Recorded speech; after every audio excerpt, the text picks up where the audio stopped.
Hello, this is Niswander, and welcome to the Nowman Show.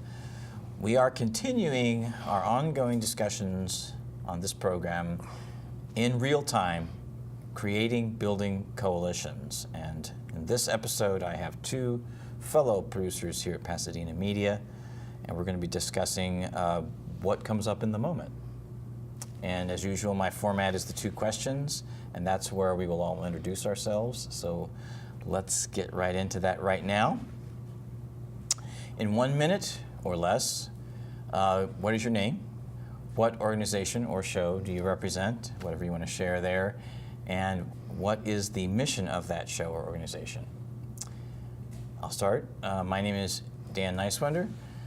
My background is mostly in education-related services and entertainment media, primarily being a musician, actor, writer, and a television show producer and host. And I also, with the Nowman Show you're watching now, I also am an advocate for worker cooperatives, which is a business model where the workers are the owners and they make all the most important decisions together. And I'll get into that into the second question. To my left. Yeah, my name is Franklin Donny D. I'm a retired teacher of Pasadena schools. I'm the author of a book, Single Mother's Guide to Raising Black Boys, host of Donny D's Words of Wisdom and Donny D Soul Sundays on Blog Talk Radio. But my work today, these days, are working with the youth in the community to help bring these guys up and to let them know there is alternatives. And you don't have to hang in the streets. There are very successful individuals that, that are doing things, but when the media hits it, you're hearing about a guy running down the street with his pants sagging with a computer, or he did this or did that, and that's just a small amount of these guys, and a lot of these guys see that and think that that's what they're supposed to do. But it's my job to tell them that's not what you're supposed to do. All right. Excellent. All right. And a return guest to the show, Norman Davis. I'm Norm Davis. I'm host of the Truth Noir show here on Pasadena Media on the Arroyo Channel. And what we do on that show is talk about things that are presented in the news that where the official story doesn't really add up.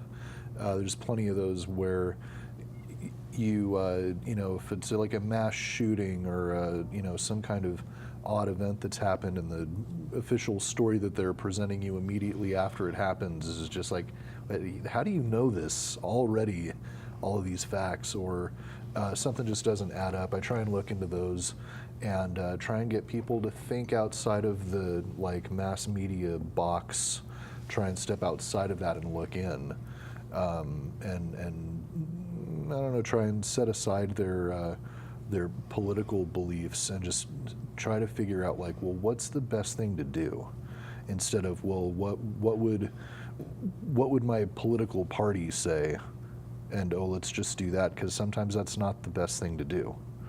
So True. That's absolutely true. Gosh, there is always so much to talk about. It's always interesting. I learned so much on this show. The second question is, of course, what is a personal passion, something that I would like to accomplish here and now? Well, I don't know where to begin sometimes. Right. And I'm actually going through an evolutionary process. Okay. So see a little bit later on the program, I interviewed George Carlin's daughter recently.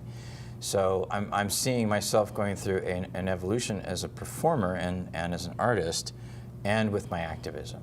It was the Adopt a Minefield organization, when they asked me to be a media ambassador when I was actually working as a part-time professional musician. That is when I really started getting engaged, I would say, in activism. It was like high profile on steroids, being in a press corps, interviewing Jay Leno and talking to Paul McCartney, that kind of thing. And that really inspired me to realize, we accomplished a lot with that international community. Now companies are afraid to even talk about, let alone actually build landmines. Yeah. So when people say, you know, don't waste your time, you can't change the world, I say, no, we did. Right. A group of us, but we were international. We were around the world. Right. You know, so that motivated me.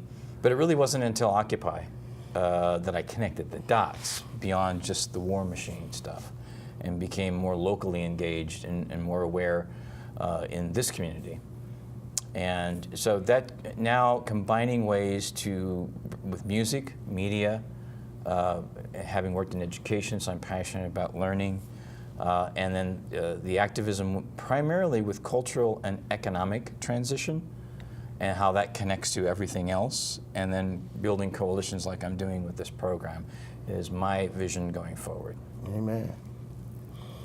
You know, I forgot to mention that I do have a show here at Pasadena Media. That's right, also. you do. You should Behind the mention that. Curtain show. And basically, you know, on that show, I bring a lot of musicians and people from the community and poets and artists and business people, businessmen and women, and give them a platform, because there's a lot of talent out there, a lot of young talent that just needs to be exposed. Absolutely. And they need that, and you know, I'm there for that. And it's also, you know, like you were saying, you got involved with Occupy, you know, and I was in a discussion with a teacher right before I retired, and she was just tried to turn me into a Republican. I don't know what the deal was, but she was trying to turn me into a Trump fan. But anyway, I was just mentioning, I have been involved in the movement since 1969, I believe it is, in Pomona, being one of the first Black Student Union presidents, and just being in marches, walkouts, sit-in, and not because it was the cool thing to do, but we had reasons and, That's right. and a list of proposals that we needed to change in the schools, and when those proposals were ignored, then they changed into demands. Exactly. You know, then after that, then we took action. Mm-hmm. You know, and I believe that today. You know, you start with some proposals with things you like, changes you like to see made, and then you demand it, and then I believe you have to take it. Bottom line, you know, I'm not here to preach violence, but I'm just saying you've got to take it. If it's at the voting booth, whatever way you've got to do it, you've got to take it. If you got to make sure that your kids get an education and stay on the right path, that's another form of taking it. You know, like James Brown said, I don't want nobody to give me nothing. Open up the door, I'll get it myself. Exactly. Bottom line. What song is that in? I forgot what album that's on. But that's one of the James Brown cuts from back in the day. Excellent. You know, but yeah, and if I could may just throw this in. Sure. You know, I watched a documentary on him the other day, produced by Mick Jagger. Oh, really? And yes. Wow. It's on Netflix. But wow. You know, this guy mother left him at the age of 4. His father left him at the age of 9. Wow. And he became a millionaire. Mm-hmm. And a very known person in the community, and a person in the community that people listened to. That's right. You know, paid attention to politically, economically, musically. And that just goes to show that you can do things, you can do it. That's right. You know, but all the obstacles that are thrown in your face, Jim Crow, everything that was thrown at him, he took over and still made it to the top. I think I just threw that out there for you. And thank you, Mick. We appreciate that. Yeah. I'm looking forward to seeing that, actually. Yes, Netflix. Yeah, that's excellent. Norm. I think certain things that are important for me are like corruption and how do we fight that? Yeah. And one thing that I was thinking of was jury nullification. That's where people, because everyone's had to go to jury duty every once in a while. This is where if you are sitting on a jury and someone is, even if they're guilty of a crime, if that crime is nonviolent or if that crime is something that should not be a crime, then you have that in your ability as a juror to nullify that law by saying that that person is not guilty. Yeah. And so I think a lot of people are afraid to even fight these charges against them sometimes because it's not just this one charge, a lot of times what they'll do is the police will charge you with a number of offenses. And, oh, you asked me more questions than I like to be asked. Well, now you're interfering with an officer and whatever else they want to stack on you. And so then they'll say, well, if you just plead guilty to this one. Yeah, plea bargain. Yep. And that's how the courts are able to say, well, we have almost 100% conviction rate. Our system works. Exactly. But it's through intimidation.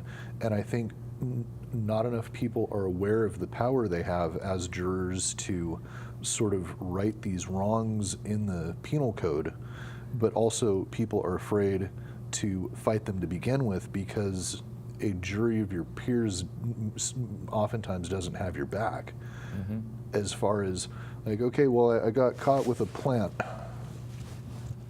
I mean, this is before marijuana was legal. If you had that on you, that was a thing you would go to jail for. You'd get a heavy fine for.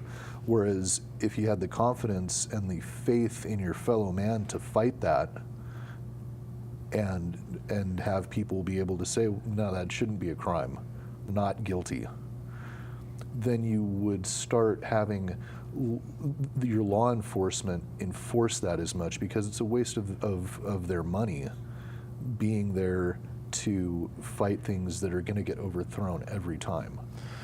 And so I think this is a good thing to spread around. I mean, if I'd like to put it on a business card and hand it out to people as they're walking into the courthouse. Can I add on to what he was just mentioning there? You know, when you say like jury of your peers, I got into some trouble in my 20s. Who else did? A lot of time a jury of your peers is a misnomer too, because it's oftentimes not. Right. Well, this is what I'm about to say. Well, first they came with the plea bargain.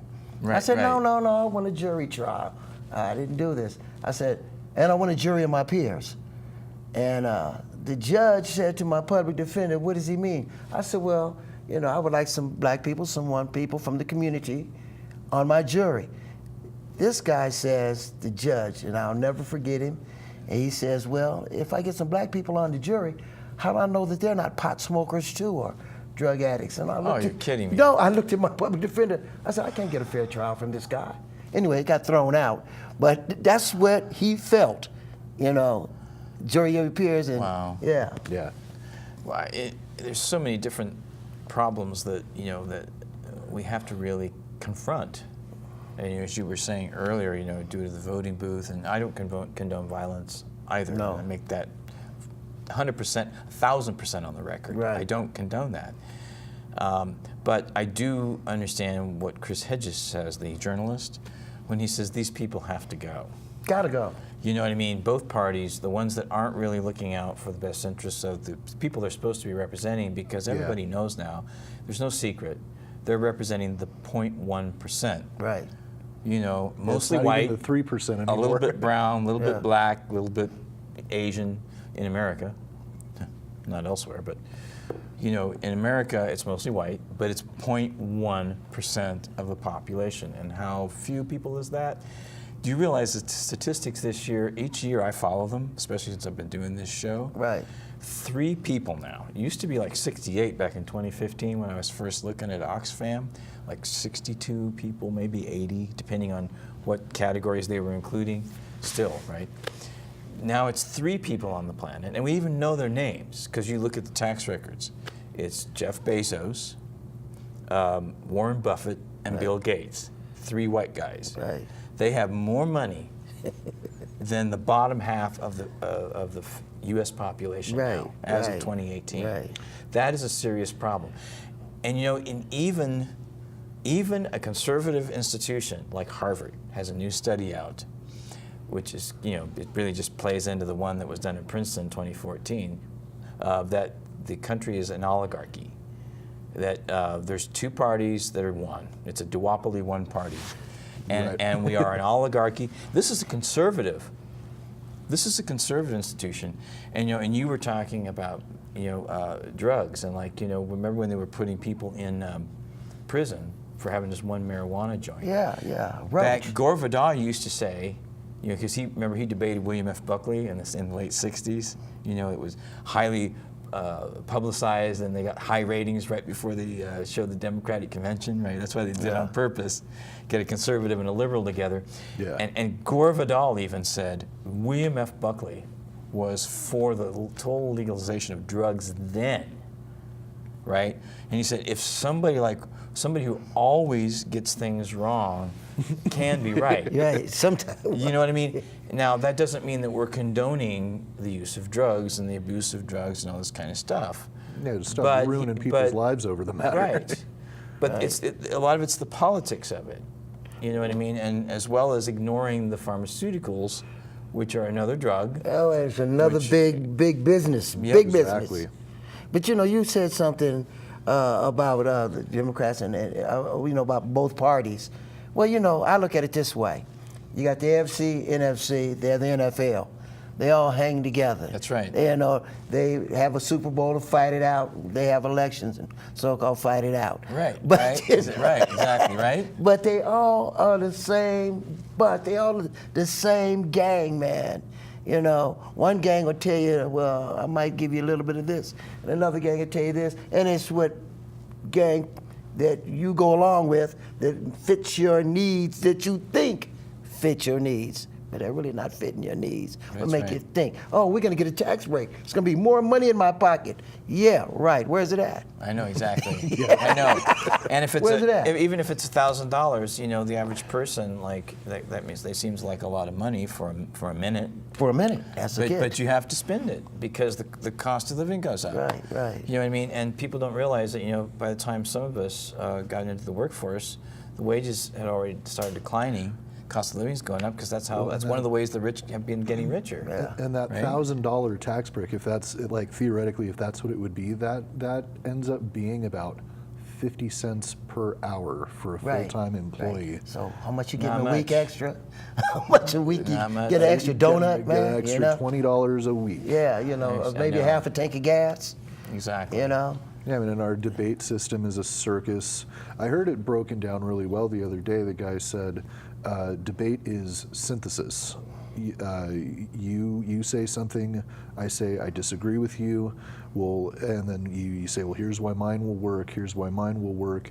And the principle is you're supposed to find the good points of each person's argument, and then you apply them to your problem that you were arguing about.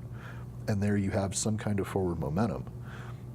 But he said what we have today is debates where it's nothing but mudslinging, and it's, well, you're an idiot. No, you're an idiot. Right. No, you're an idiot, and everyone who believes you is an idiot. Idiot too.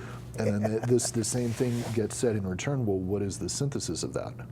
The synthesis is we're all idiots. Right, And there's no forward momentum at all. and that's why I like looking at different media than media that only originates in the United States, because it's and just one example, Novara Media, a friend of mine in London turned me on to it, and it was created after Occupy, and it's all millennials doing it. They don't have a real professional set. I don't think it's not any more professional than the one we're sitting in right now. But they do incredible journalism. Young, very educated people, all spectrums of society. And like one of the hosts, one of the co-founders is a Iranian British kid. Well, he's not a kid, he's a young man. Right. Kids to us. Yeah, exactly. I believe he might even have a doctorate in economics. He's smart, really smart guy. And I think he's even interviewed, he's interviewed David Harvey, the economist. I don't know if he's interviewed Jeremy Corbyn, but even watching their live stream shows, the discussion in the chat, so much more intelligent than what I see in shows here, where people are actually having real dialogue, real critique about what they don't like and what they do like, instead of just, nonsense, personality or even sexual comments. They don't do that. They're having real discussion there while discussion's going on. Right. And I like following the whole thing. I'm just like, it really, you know what I mean? It's really interesting, and I learn a lot. Go right So ahead. it's Novara Media, if you're interested, on sounds YouTube, interesting. Novara. And there's also, there are some people here in this country that do different kinds of media that I will, Sam Cedar, Kyle Glenski, The Secular Report, The Rational National, I mean, there's a few, you know, but Navarra is like the Young Turks of Great Britain, and they are outstanding. I give them, and the Real News here based out of Baltimore with Paul Jay and his group, they're dynamic. On election day, they had Ralph Nader, Abby Martin, Thomas Frank, people that, you know, I highly respect their work. Well, we're getting real news right here. We're getting real news right here on this show. Yeah. Exactly. Yeah, but let's take let's break for a few minutes. I want to show you a video from an interview I did with Kelly Carlin, the one and only family member remaining of comedian George Carlin. I asked Kelly basically what does she think her father would be thinking about right now and talking about right now. Let's watch that real clip, and we'll be right back. Now, your father, I actually watched, when I was doing other things, I watched the last interview he did, which he really opened up a lot about. And just like when he would say things that remind me of what's going on in the world right now. I mean, it's just like 2007, and this is still, it sounds like he's talking yesterday. I know. So, and you know, he talks about the planet is fine, the people are effed. The planet will be here, will go away, the planet will heal. Nobody wants to rock the boat, though. You know, nobody wants to change anything. We're on a nice downward glide. We squandered a great gift. How do you think your father would look at all this that's going on right now? Well, you know, he made a decision, a personal and creative decision to become the person who disengaged from the species. You know, he decided to walk away from it all. When he did The Planet is Fine, that was in 1992 on his Jammin' in New York show.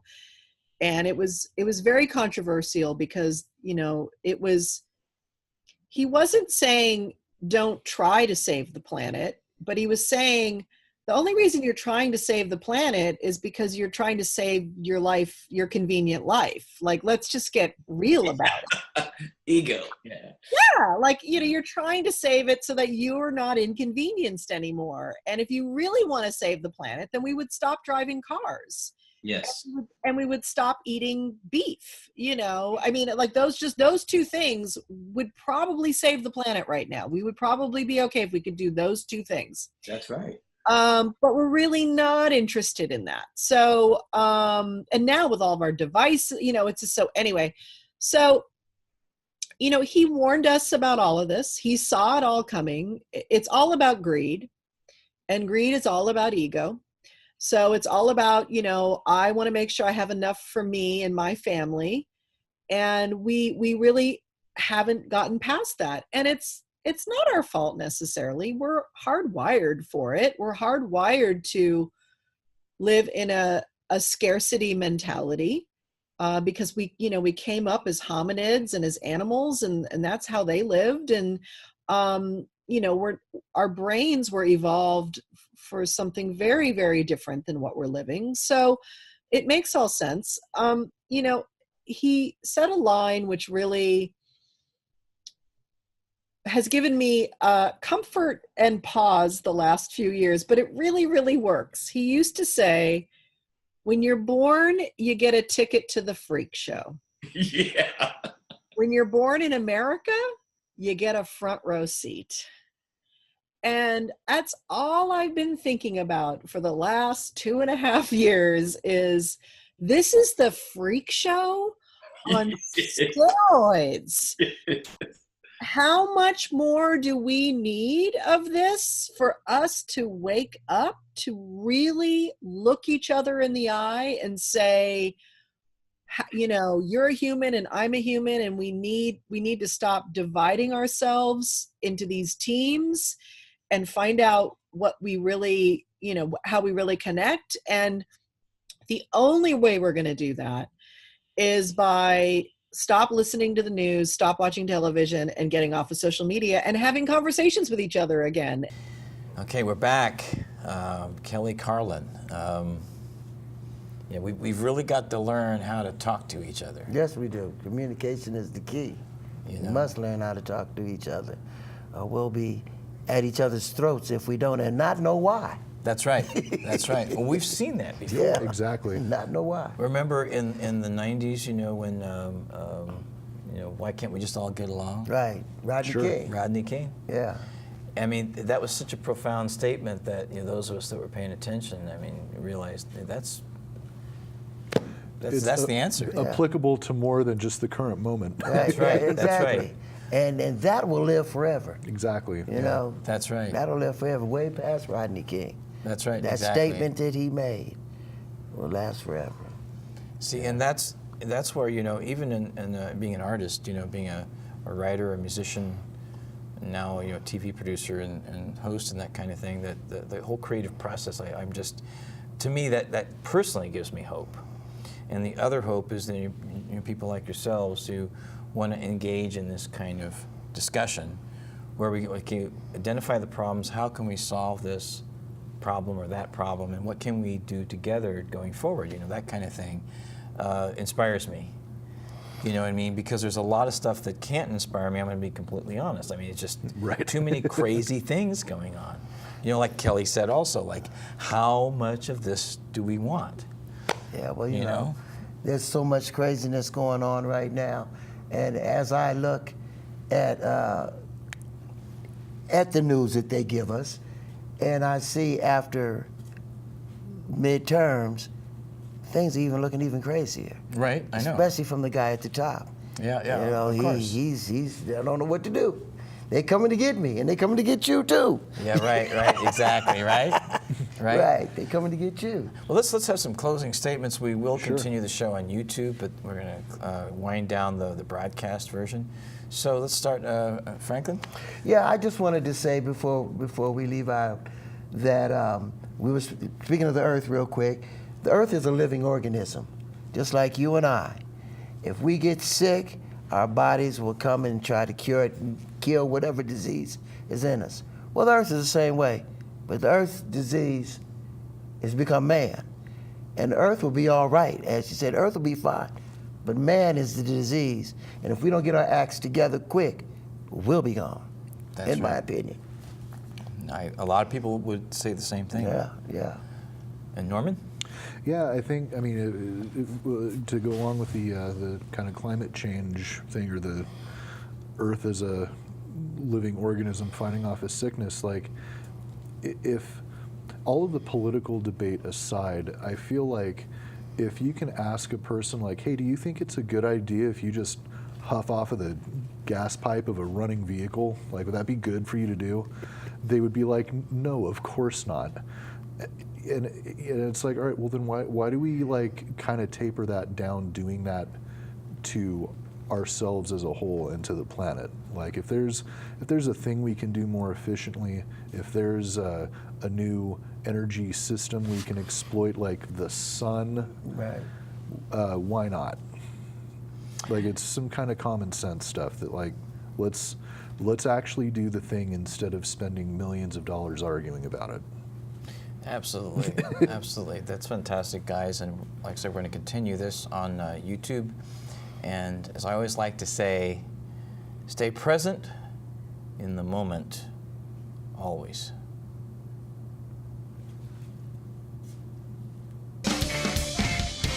The past is gone, the future is yet to come, it's now, right now. The present is here, the future is near, but it's right now, you know. Being with you makes the party complete, so keep the body moving and sure shall have your feet. At the end of the night, when all is said and done, I wanna know I did the right thing and had a lot of fun, and I say,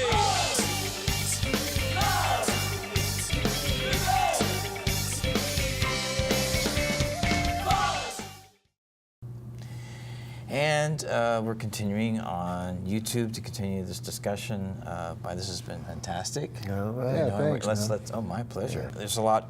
Obviously, I make notes, and I'm always researching and always doing that kind of stuff. We're talking about the environment. I'd like to continue talking about that, because I think personally that's the issue that really is the top priority for all of us. at the end of the day, because if we can't survive on this planet, nothing else will really Right. even matter, right? Right. At the end of the day, not that nothing else is important. It's just that the reason why there's an urgency now is because the climate scientists, the vast majority of them, now realize when they're talking about the 2040 thing, like in Germany, to be 100% solar and wind by 2040, which is what Germany is proposing, and I think Right. China too. That we don't even have that long. And that's the third industrial revolution kind of idea, which is partly orchestrated by a U.S. American who can find things to do in Germany and China, but not here. Right. Figure right. that. So, but they were even saying optimism, that's too optimistic. So they were undercalculating the melting of the like Antarctica, the poles and all that, because the melting of those icebergs, right, and the breaking off of the ice shelves, right, is happening at a faster pace than they were. Right. So they were too optimistic about that. That means you're looking at the water rising faster, as well as the overall Earth temperature rising faster. Sure. And they happen simultaneously. Well, yeah, So and that one is we- a force multiplier for Right. the other, that the more surface area of water, the water absorbs the heat of the sun, whereas the ice reflects it back. That's right. Right, right. And Which, so- to a certain degree, some of that's normal, right? Which is where the critics come in and like, well, that's just the way it is. It reflects and yeah, but if you accelerate it because of increased use of the fossil fuels, which were never intended to be used as much as we're using them now. Right. It was never intended to create more methane other than what naturally is in the permafrost, which shouldn't be melting anyway. Right. You know what I mean? So these are the main greenhouse gases, and then there's carbon, nitrous oxide. That's the third greenhouse gas. Remember that one from college? Well, Don't tell on yourself. yeah, but We'll not me. die, but we'll have a good time doing Then it. they go out laughing. Yeah, I know. Mickey Mouse, Mickey Mouse. Sorry, we have to lighten it up a little bit, right? But no, those are the three greenhouse gases, of which methane is actually the worst. So, like she was saying, Kelly Carlin was saying, you stop driving your car so much, and you stop eating beef so much. That probably is all you would need to do, right? Because we could probably avert the worst case scenario if we did that. Right. But we're not even doing that. So it's like, Well, you've got General Motors and Ford Motors and all of these corporations. It would be a big loss for them Right. to stop making gas engines, and they can go to other ways of doing it, but it won't be as profitable to them. And another thing I want to just ask, when you have people say there's no such thing as climate change, Yeah. global warming, where do you get this information from that there's no such thing? When you have scientists all around the world, and just you and I with the naked eye can tell when I look outside and there hasn't been rain in California all year, or you see plants blooming in the winter instead of when they're supposed to. Just all kind of crazy little things, but you say there's no such thing, and we're pulling out of this, and people are like, okay, it's cool. It's cool. but here's the crazy thing about the Paris Climate Summit, is that I'm not going to say that it's a great thing to say that Trump was right. It's not, but that's where I was saying the optimism is. Even people at the climate summit, the Paris Climate Summit, really, we were too optimistic. So we didn't take it far enough. So we're not, we need to raise the stakes. Yeah, And well- that's that's being used by the conservatives all around the world. Like, well, why? Then why even bother? Why even bother, right? Because it's not going to work. Like, which is pointless. We still need to be aggressive in what we do, Right. to transition, because we already can see from what Germany's doing and other countries are doing that they are making it less expensive, and it is cleaner, right? And it's creating jobs, it's helping the economy. There isn't anything really bad about it. And it's amazing to me when people say, well, what about all those solar panels in Northern California with all these these birds are running into him and killing thousands of birds, and I'm like, really? Where'd That's that the come from? only bit of criticism. I'm not saying I Birds? love birds, Right. but what you do when you have a problem with something that works, otherwise, you figure out how to eliminate that problem. Fix the problem. Fix the, you know what I mean? You don't like say, well, we don't need technology. It's not. And Yeah, throw the baby out with the bathwater. and you know, a lot of that, to your point, was, you know, why is it these oil companies want to make money? Capitalism. Yeah, of course. We need to critique that system that puts profits, money, you could say material things, Yeah. emphasis on these things Yeah. over people and the very planet that we live Well, on. Right, it's right, also right. an excuse to fight another war over something Right. that is scarce. That's right. Bottom line, that's basically it Yep, too. yep. You know, we got to, you know, especially, you know, when they say we have enough fossil fuels and oil here, right here in the United States, why do we need to go and take Iraq's oil or Afghanistan's or Venezuela. Venezuela. So that's supposedly That's what that's about. The next war is what they're looking at is Venezuela, man. And that's this real story there is they don't like the fact that they don't want to deal with the petrodollar. Right. And they stand up to the U.S. That's what happened with Gaddafi. I was just kidding. You took it right out of my mouth. Mm-hmm. Same thing with Gaddafi, and you see what happened to him. So, You know. and China, I do want to say this, and others say it too, I'm not the only one, but China is a communist, well, actually capitalist/communist country, right? And they actually, they own some of the government owns some of the private land, and some of the private businesses are controlled by the government. Yes, that's true. But guess what? They also have a lot of flexibility in how these companies can operate, and these companies, even though they're owned by the government, pay their people well and give them good benefits and things like that. But you don't hear that part of the story. You hear the part of the story about the actual corrupt part, Yeah, which is they Foxconn. allow capitalist companies from outside the country to come in there and exploit workers in different areas, because at the end of the day, they're really capitalists too, and they just want to make money. Yeah, So and they were mad people they- don't understand that socialism as a dominant system, at the very least, it's not perfect. No. But it puts people and the planet first. Money, profits, and material things after that. And I'm not saying there's not going to be problems. There is authoritarianism in China, but you can't put things in sound bites like in this culture and really understand what the bigger picture is. Well, you know, I never Yeah. understood growing up and listening to different leaders speak, and when they would speak of socialism, and you know, talk about public schools. I mean, is that a form of socialism? Yes, it is. You know, and That's and, right. You know, public schools, and so you know, why not medical?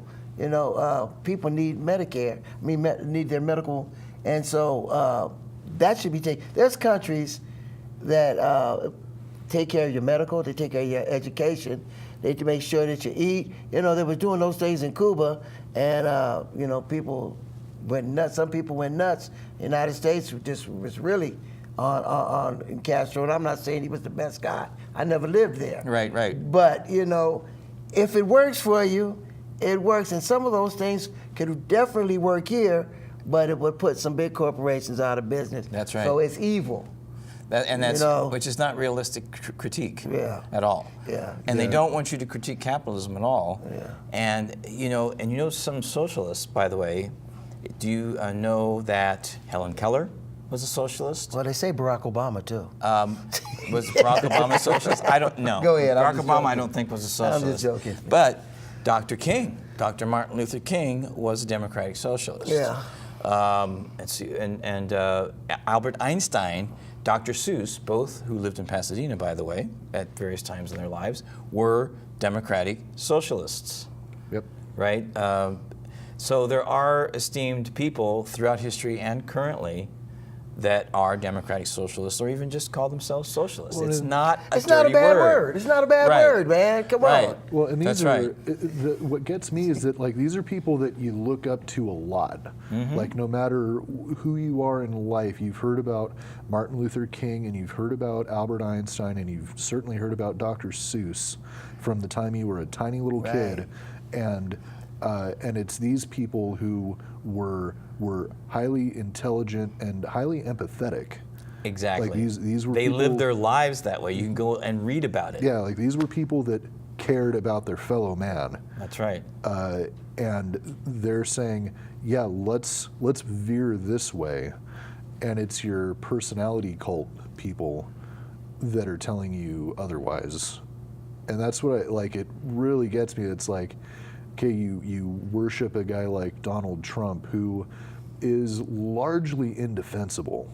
I don't know if 100%. Like, I think he tells the truth accidentally. Like, Yeah. Well, once a day. I would tell the truth if I could, when I Accidentally. could, you know. but I mean, largely this is a pretty terrible person as far as the way that he refers to people and the way that he speaks to people, and the way that he accepts criticism or doesn't. Doesn't accept criticism. It's all of these people that will tell you, no, socialism's just bad because look at the way the Nazis were socialists too. And it's like, well, any form of government administrated by bad people is going to not turn out well. It doesn't mean that the original concept itself is corrupt. Right. Well, and Hitler. You mentioned Hitler. What I've learned, Hitler he used the left. He really, the way he operated was as a totalitarian right winger. In other words, there were left movements happening in Germany at the time. Women's movement. There were the unions were growing strong all over the world, including the United States. And there was even, believe it or not, I found out there was a gay movement going on, according to, I learned that from Oliver Stone, that, Oh, really? in his movie. So there were left movements there that were growing, right, in Germany at the time. Hitler wanted power. He knew he didn't want the competition to get into power, so you know what he did? He created alliances with what we would now call centrist politicians and oligarchy, including U.S. companies Right. like DuPont, Right. 3M, Right. etc. Standard So Oil. Standard Oil. Yeah. People don't understand this part of history. We didn't get it in our history books. That wasn't explained to us. Socialism, communism, totalitarianism essentially was all the same, and there were no other, you know what I mean? Even Eugene Debs, when I lived in Indiana, Eugene Debs is from Indiana. I lived just a few hours away from there. I remember him being mentioned in school. That's it. I don't remember any details about it. Oh, Eugene Debs, socialist, Terre Haute, Indiana. Next. Right. You know what I mean? And there was a reason why they didn't want to elaborate on that. So Surprised they even brought him up. I know, right? Well, they probably felt like they had to because he was a Hoosier, right? Okay. Right. So, yeah. and states will do that. Like they'll, just like when in Ohio, there's like 6 presidents or whatever from Ohio. So I lived in one of the hometowns. So you have to bring them up. You don't have to talk about them. Right. You know what I mean? But the solutions, I think, I talk about a lot on my show, are we have to start with short term. We have to go into long term. And there's so many short-term solutions. I mean, if you just do a little bit of research, let alone long-term, they're kind of like they lead you into the longer-term ones. Right, Yeah. right. You know what I mean? And I'm thinking more and more all the time, people need cash. There's bureaucracy, but I think we need universal basic income for people that are broke. Right. Some of us know what that's all about. Right. And we can't even get single-payer health care in this country. Saudi ridiculous. Arabia, Russia has it, Korea. We can't get it. Well, why, Israel has it. Israel has it, yeah. Well, why- We probably help pay for it. Well, what is the reason why we can't have this, in your opinion? Capitalism and greed. Yeah, that's what I was going to say. Capitalism Yeah, greed. and greed. Yeah, how much of your taxpayer money gets spent on campaigns to convince you that the thing in your best interest is bad and that you shouldn't do it? That's right. Right. And that's just the beginning. We pay to get convinced to say no to the thing that will prolong our lives. Right. It's insane. Yeah. And you look at the polls, even conservative ones, and for some time now, people want single-payer health care. They want actually more money for education, get more people trained. And that includes for the healthcare industry because we have shortages, right? It's just like wind and solar. People could get trained for that. So it would put teachers to school. It would put people into the technology business. But you see, again, it's the greed. These companies that control the energy, that control the medical, that control the insurance, they don't want competition. They don't want competition. They want to stay in control of that. And if there is an alternative, they want to control that. That's and right. put the other company out of business. It's really gonna be the downfall. And as we see, as the world turns, as I'm looking at that globe, it's gonna turn slower and slower until it stops and we all fall off, and then it'll start all over again, rotating. But it's really, when you look at it, and then I go and see my grandchildren, and I think, what is my 3-year-old grandson? What is the world going to be like for him? That's right. And then his kids. Exactly. What is the world going to be like? I know. Well, we can wrap it up here shortly, but I usually like to say that I break it down to an action and activism. The activism of bringing people together, which I think we need to bring millions of people together to demand change. I think we can do that with Dr. King's Poor People's Campaign idea. Sure. In the 2018 version, though, which includes the 1968 version, and that is, it's called Poor People's Campaign. Okay, that's how you title it. It's anti-racism, anti-war, and anti-poverty. In 2018, they added environmental justice.